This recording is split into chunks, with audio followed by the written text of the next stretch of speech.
अमीर बनना है तो कम समय में डिसीजन लेना सीखो। नमस्कार, मेरा नाम है दिया मिश्रा। रॉबर्ट टी कियोसाकी के पुअर डैड ने उन्हें कहा कि उन्हें उनके फ्रेंड माइक के डैड से पूछना चाहिए कि पैसे कैसे कमाए जाते हैं, सक्सेसफुल कैसे बना जाता है। तो रॉबर्ट टी कियोसाकी और उनके फ्रेंड माइक ने ये डिसाइड किया कि अब वे अपने रिच डैड से पूछेंगे कि पैसे कैसे कमाए जाते हैं। रॉबर्ट टी कियोसाकी ने अपने रिच डैड से पूछा कि क्या वो उन्हें पैसा कमाना सिखाएंगे।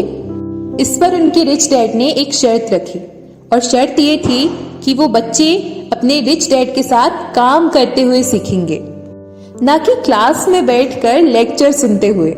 उन्होंने कहा कि मेरे पास इतना वक्त नहीं है कि मैं तुम्हें क्लास में बैठ के पढ़ाऊं जिसका तुम प्रैक्टिकल यूज भी ना कर पाओ। इस बात को सुनकर रॉबर्ट टी कियोसाकी और माइक थोड़ा सा कंफ्यूज हो गए।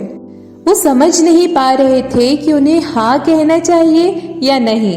उन बच्चों की कंफ्यूजन देखकर उनके रिच डैड ने उनसे कहा कि अगर जिंदगी में सक्सेसफुल होना चाहते हो, सफल होना चाहते हो, तो कम समय लेकर डिसाइड करना सीखो, जल्द से जल्द डिसीजन लेना सीखो।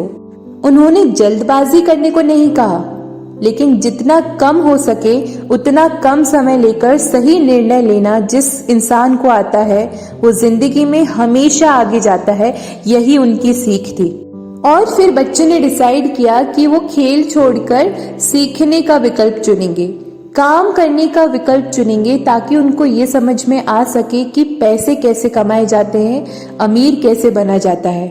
बस फिर क्या था, अगले ही दिन वे बच्चे अपने रिच डैड के पास पहुंच गए।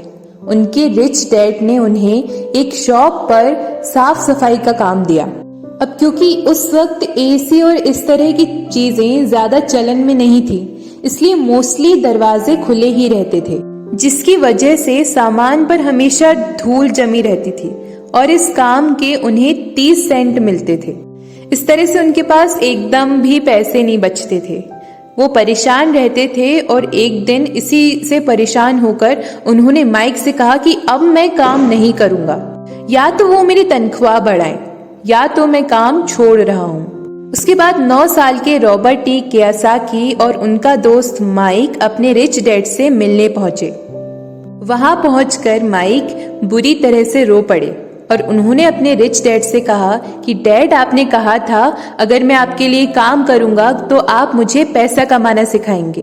अपनी तरफ से मैंने पूरी मेहनत से, पूरी ईमानदारी से काम किया है, कड़ी मेहनत करी है। इस काम के लिए मैंने अपने खेल तक की कुर्बानी दे दी और अब आप अपने वादे से मुकर रहे हैं। आपने मुझे कुछ भी नहीं सिखाया। लोग आपको लालची कहते हैं जो सिर्फ और सिर्फ पैसे कमाना चाहता है और अपने साथ काम करने वालों का बिल्कुल भी ध्यान नहीं रखता। मैं एक छोटा सा बच्चा हूँ, आपको मेरे साथ ऐसा बिल्कुल नहीं करना चाहिए था। रॉबर्ट टी कियोसाकी के रिच डैड ने कहा, पर मैं तो तुम्हें काम सिखा रहा हूँ। रॉबर्ट टी कियोसाकी ने बताया कि उस वक्त वो गुस्से में थे, तो उन्होंने उन्हें पूछा, नहीं, आप मुझे कुछ नहीं सिखा रहे हैं। बताइए आपने मुझे क्या सिखाया? कुछ भी नहीं। आपसे सीखने के लिए मैं बस चंद सिक्कों में काम करने के लिए तैयार हो गया और उसके बाद तो आपने मुझसे बात भी नहीं की। मैं आपकी शिकायत सरकार से करूंगा। हमारे देश में भी बाल श्रम कानून है, आप तो जानते ही हैं। मेरे पुअर डैड सरकार के लिए काम करते हैं। इस बात को सुनकर उनके डैड ने कहा, शाबाश, अब तुम उन लोगों की तरह बोल रहे हो जो कभी मेरे लिए काम करते थे। या तो मैंने उन्हें नौकरी से निकाल दिया या तो उन्होंने खुद ही नौकरी छोड़ दी।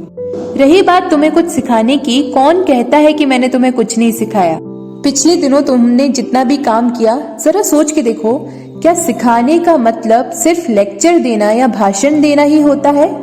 इस तरह से तो तुम्हें स्कूल्स में सिखाया जाता है, लेकिन जिंदगी में कोई तुम्हें बातचीत करके या लेक्चर देके नहीं सिखाएगा। तुम्हें उस दौर से गुजरना पड़ेगा, कठिनाइयों से जूझना पड़ेगा, अपना रास्ता खुद ढूंढना पड़ेगा और फिर जिंदगी तुम्हें सबक सिखाएगी, तुम्हें और बेहतर इंसान बनाएगी।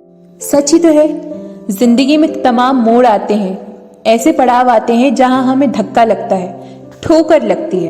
हम उस वक्त परेशान होते रहते हैं कि हमारे साथ ही ऐसा क्यों होता है, लेकिन अगर ध्यान से देखा जाए तो उस वक्त जिंदगी हमसे कुछ कह रही होती है कि जाग जाओ, उठ जाओ, अब समय हो गया है। मैं तुम्हें कुछ सिखाना चाहती हूँ। पर 9 साल के टी कियासाकी को ये बड़ी बड़ी बातें समझ नहीं आ रही थी। तब उनके रिच डैड ने एक बार फिर बोलना शुरू किया, अगर जिंदगी तुम्हें कोई सबक सिखा रही है तो तुम्हें उससे सीखना चाहिए, क्योंकि अगर तुम ये सबक नहीं सीखे तो पूरी जिंदगी, तुम्हारी ये जिंदगी तुम्हें लगातार धक्के देती रहेगी। अपनी जॉब में रहते हुए अगर तुम उसकी मुसीबतों से सबक लोगे, सीखोगे, तो तुम एक समझदार, अमीर और सफल इंसान बन सकते हो। लेकिन अगर तुम नहीं सीखे तो तुम जिंदगी भर अपनी प्रॉब्लम्स के लिए अपनी नौकरी, अपनी कम सैलरी या फिर अपने बॉस को कोसते रहोगे और हमेशा उम्मीद करते रहोगे कि कोई और आए, तुम्हारी सैलरी बढ़ाए, तुम्हें सुख दे, जो कि संभव नहीं है। इस पार्ट के लिए इतना ही। सुनते रहिए नेक्स्ट पार्ट।